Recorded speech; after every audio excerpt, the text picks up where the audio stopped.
네, 목요일입니다. 미국 증시에서 핫한 이슈들 중심으로 전략 한번 정리해보고요. 그리고 AI는 어떻게 보고 있는지까지 쭉 연결해보는 오기석의 오픈소스 들어왔습니다. 크래프트 테크놀로지스 오기석 법인장 화상으로 연결돼 있습니다. 법인장님 안녕하세요. 네, 안녕하세요. 오기석입니다. 네, 안녕하십니까. 아무래도 오늘은 다른 모든 많은 얘기들보다 테슬라 실적부터 얘기를 좀 해봐야 될 것 같습니다.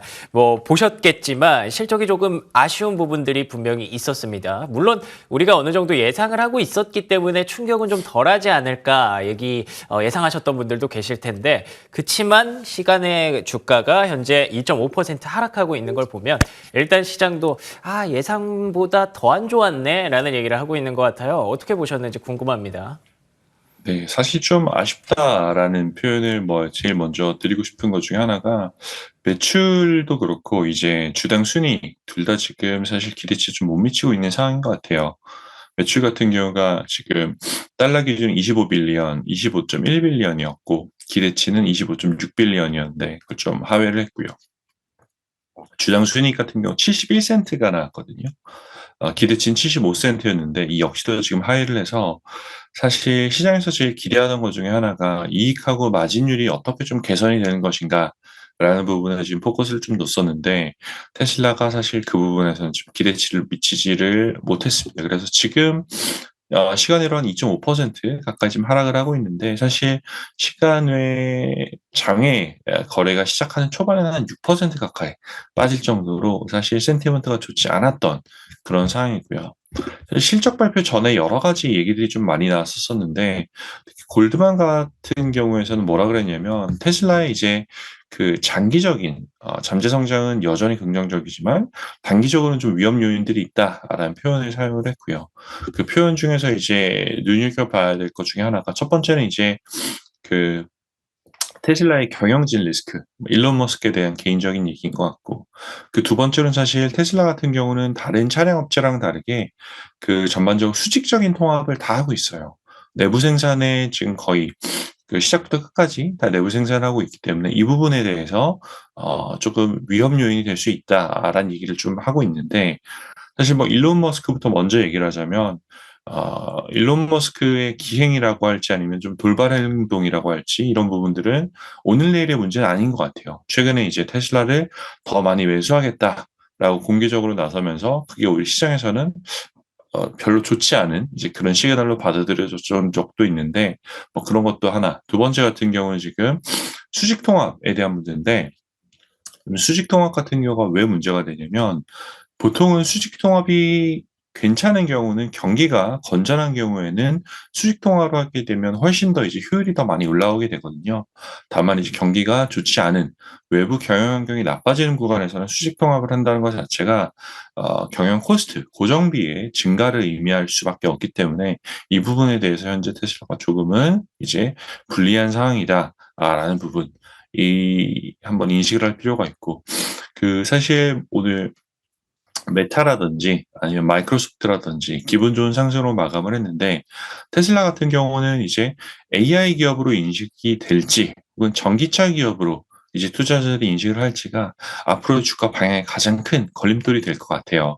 만약에 지금 전기차 업체로만 인식이 된다라고 하면 이미 중국, BYD 등의 중국 업체들의 약진이 너무 가파르기 때문에 그 부분 같은 경우는 중장기적인 위험이 될 수 있는 요인이라고 봅니다. 알겠습니다.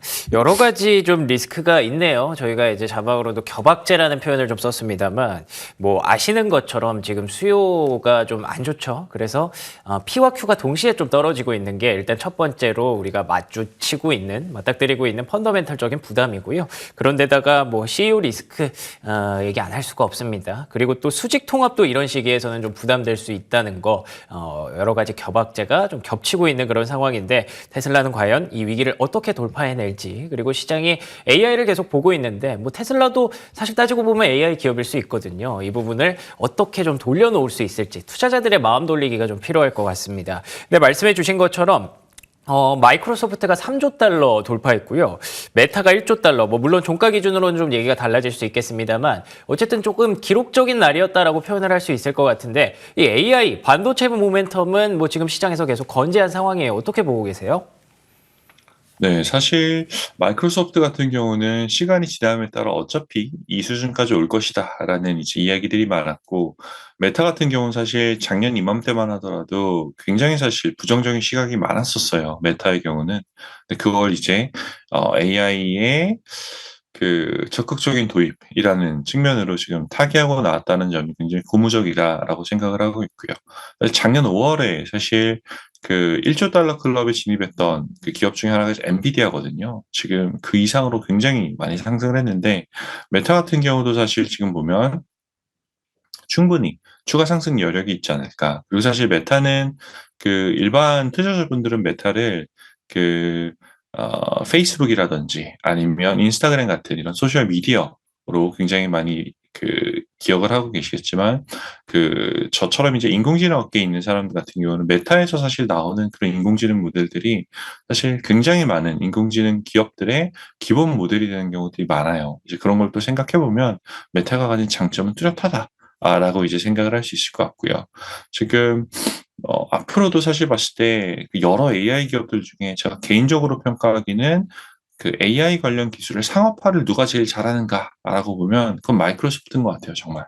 지금 코파일럿이라는 브랜드로 뭐 굉장히 다양한 마이크로소프트의 그 다양한 솔루션들을 지금 AI를 통합을 해 나가고 있는데, 그 부분은 이제 그 기존 유저 베이스를 생각을 하면 그 가파른 이제 그런 시장 장악이 일어나지 않을까라는 생각을 하고 있고, 올해도 사실 여러 투자 이제 테마들이 있는데 그중에 빠질 수 없는 게 인공지능 관련한 부분이고, 다만 작년하고는 좀 달라질 것 같아요. 작년 같은 경우는 인공지능을 한다라고 하면 모든 기업들이 다 올라가는 그런 모습들을 보였는데, 올해 같은 경우는 사실 이제 좀 선별적으로 실제 얼만큼 더 잘 상업화시킬 수 있는지가 그 투자자들이 이제 AI 기업을 판단하는 가장 중요한 이제 판단 지표 중에 하나가 되지 않을까 싶습니다. 알겠습니다. 마이크로소프트의 3조 달러 돌파, 뭐 사실 시간 문제라고 우리도 생각하고 있었죠. 그런데 그 날이 뭐 오늘일 수도 있었는데 종가 기준으로는 살짝 이탈을 했습니다. 어찌됐든 AI라는 그 산업에 대해서는 확실히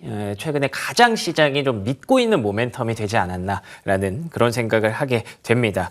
자, 그리고 넘어가서요. 대선 얘기 좀 한번 해보도록 네. 하겠습니다. 지금 공화당에 제가 알기로는 이제 경선이 계속 진행이 되고 있는데, 트럼프 전 대통령이 당선될 가능성이 굉장히 높아지는 걸로 알고 있어요. 헤일리 후보한테 이제 뭐 사퇴하라는 압박까지 자신 있게 할 정도로 트럼프 전 대통령의 기세가 등등한데, 앞으로 이런 분위기들이 시장에 미치는 영향 어떻게 보시는지 궁금합니다. 네. 지금 사실 뭐 최근에 제가 이번 주에 그 스위스 주요 은행 중에 하나 이제 EFG 은행이라는 곳에 이제 마켓 아웃룩 컨퍼런스에 저도 같이 발표를 할 기회가 있었었는데, 그때 같이 발표했었던 EFG 은행 CIO 같은 경우도 사실 지금 대선 관련해서 굉장히 재미있는 얘기를 좀 많이 해 주셨어요. 그래서 그 얘기를 좀 제가 대신 전해 드린다라고 생각을 하면, 우선은 지금 트럼프의 승리가 굉장히 크게 반영돼 있다. 시장에도 사실 지금 시장 참가자들도 트럼프의 승리를 예측하고 있다라고 표현해도 좀 과언이 아닐 것 같고요. 지금 뭐 니키 헤일리 전 유엔 대사하고 지금 최종 이제 그 경선에 들어가는 그런 상태이긴 하지만, 디센티스 후보가 사실 사퇴를 하면서 지금 트럼프 현 후보가 이제 공화당의 대통령 후보가 될 가능성이 좀 굉장히 커진 상태입니다. 사실 그걸 떠나서 지금 그 조 바이든 대통령과 그 도널드 트럼프 이제 공화당 후보 간의 양자 대결을 감안을 했을 때는 지금 조 바이든 대통령의 지금 이제 약세가 지금 점쳐지고 있는 상태예요. 지금 여러 이제 그 통계 그런 그 사이트를 살펴보면 그 트럼프의 당선 확률이 지금 47.6% 정도로 나오거든요.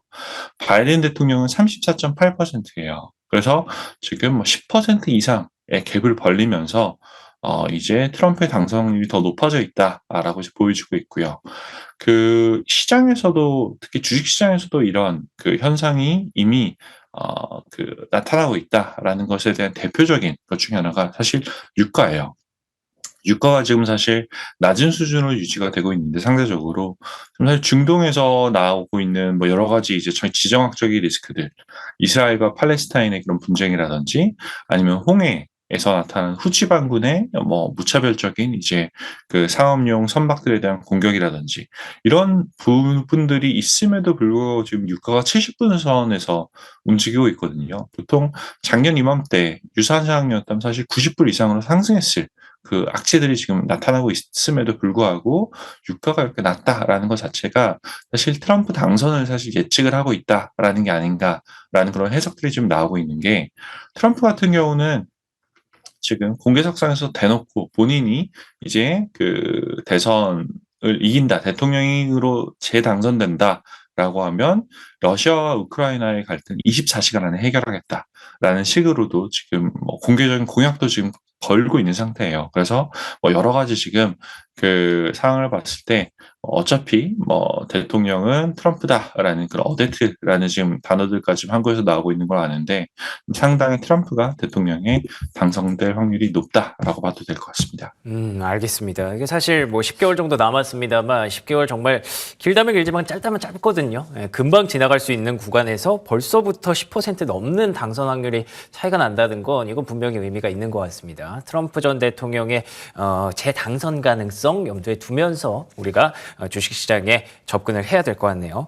자, 그러면 다시 시장으로 좀 돌아와서요. 이번 주에는 또 GDP도 발표가 되고요. PC 물가 뭐 나름대로 중요한 그런 지표들이 이제 주 후반에 몰려 있는 걸로 알고 있습니다. 이런 부분들 감안했을 때 지금 현재 보고 계시는 AI의 또 투자 전략 이런 것까지 좀 궁금하거든요. 한번 정리해 주실 수 있을까요?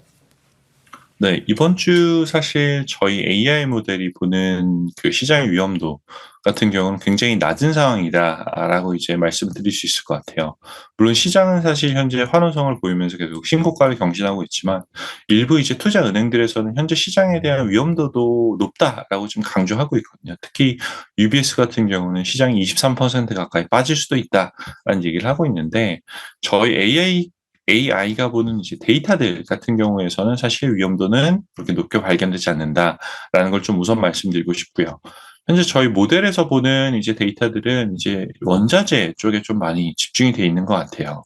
그래서 뭐 장기 국채 그리고 원자재의 상관관계라든지 뭐 변동성 이런 부분들을 지금 현재 중요하게 보고 있는데 지금 장기 국채 같은 경우가 지금 반등세가 좀 멈춘 상태고요. 진정세를 보이고 있고 금리 자체가 두 번째는 사실 이제 그 배경이 뭘까라고 생각해 보면 원자재 가격 상승이 사실 둔화되고 있다 혹은 하락하고 있다라는 부분이 장기 국채의 좀 안정화를 지금 보여주는 가장 큰 이유가 되지 않나라는 생각이 드는 게 블룸버그 커머디티 인덱스라고 대표적으로 이제 원자재 가격을 추적하는 지수가 있는데 이 지수 같은 경우는 과거 1년간 한 12% 가까이 지금 하락을 했어요. 그리고 또 동시에 사실 채권 시장의 공포감을 볼 수 있는 무브 인덱스 같은 경우도 과거 한 3개월 동안 20% 가까이 지금 하락세를 보이고 있어서 투자자들이 가지고 있는 뭐 심리적인 불안감과는 별도로 데이터 자체는 사실 시장의 위험도는 낮아지고 있다라고 지금 이제 얘기를 하고 있고 얘기를 드릴 수가 있을 것 같고요.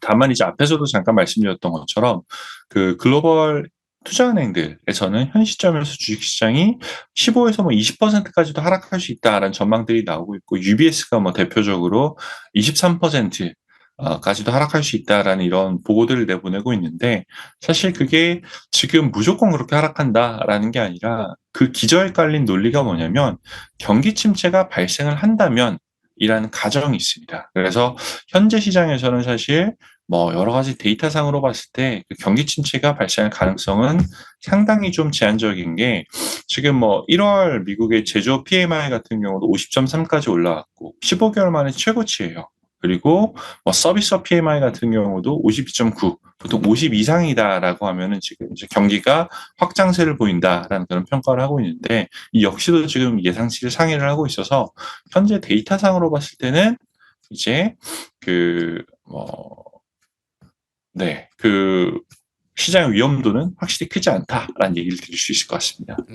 알겠습니다. 1월에 조정이 좀 있었기 때문에 시장의 우려가 사실 좀 배경이 좀 명확하지 않은데도 불구하고 커졌던 부분이 있었죠. 근데 경기 침체만 오지 않는다면 시장이 원하는 대로 경기 침체 가능성이 계속 낮아지고 있기 때문에 어쨌든 그런 걱정은 조금은 덜어도 되지 않을까. 마지막으로 그럼 간단하게 다음 주에 이제 FOMC가 있기 때문에 FOMC 전망 한 번만 조금 짧게 부탁드릴게요.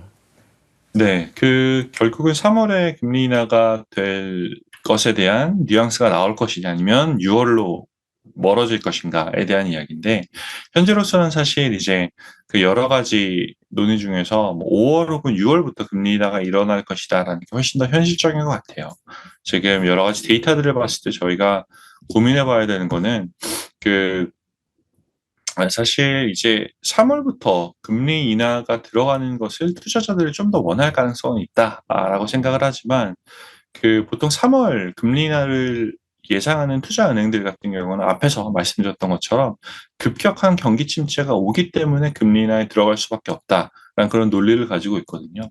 대부분의 투자은행들은 5월에서 혹은 6월 정도부터 금리 인하가 일어날 것이다라고 생각을 하고 있어요. 지금 이런 부분들이 CME 페드 와치에도 반영이 돼 있고 그리고 조금 전에도 사실 잠시 말씀드리긴 했지만 PMI, 그러니까 제조업 PMI도 그렇고 서비스업 PMI 같은 경우가 미국에서 이제 지난밤에 발표가 됐는데 둘 다 사실 지금 50선을 넘으면서 그 경기 침체에 대한 시그널은 전혀 보이지 않고 있다라고 이제 평가를 해도 될 것 같고요.